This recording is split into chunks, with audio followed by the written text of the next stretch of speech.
Thane railway स्थानकावरील platform क्रमांक 2 वरील ओरिजिन या रेल्वेच्या अधिकृत कॅन्टीनमध्ये प्रवाशांच्या आरोग्याशी खेळ सुरू असल्याच्या तक्रारी आल्यानंतर खासदार नरेश म्हस्के यांच्या निर्देशानुसार सेंट्रल रेल्वेचे DRUCC सदस्य संजीव कुलकर्णी आणि शिवसेना ठाणे शहर विधानसभा समन्वयक प्रकाश पायरे यांनी प्रत्यक्ष जागेवर जाऊन पाहणी केली असता तक्रारीत तथ्य असल्याचं दिसून आलं.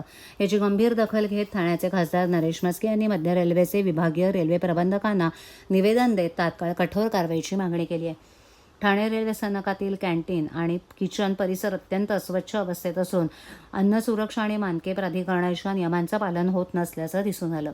तसंच मुदत संपलेली शीतपेय आणि इतर खाद्यपदार्थ विक्रीसाठी ठेवण्यात आल्याचं, कीड लागलेला आणि सडका भाजीपाला वापरला जात असल्याचं, तसंच वारंवार वापरलेलं जळकं तेल अन्न शिजवण्यासाठी वापरलं जात असल्याचं निरीक्षणात आल्याचं खासदार म्हस्के यांनी म्हटलं. निकृष्ट दर्जाचं खाद्य कॅन्टीनमध्ये पंखे बंद असल्यानं उकाडा आणि कोंदट वातावरण निर्माण झालं असून परिसरात दुर्गंधी पसरली आहे. या सर्व प्रकाराची गंभीर दखल घेऊन संबंधित कंत्राटदारावर तात्काळ दंडात्मक कारवाई करावी, तसंच करण्यात आलेल्या कारवाईचा अहवाल लवकरात लवकर सादर करावा अशी सूचना खासदार म्हस्के यांनी निवेदनात केली आहे.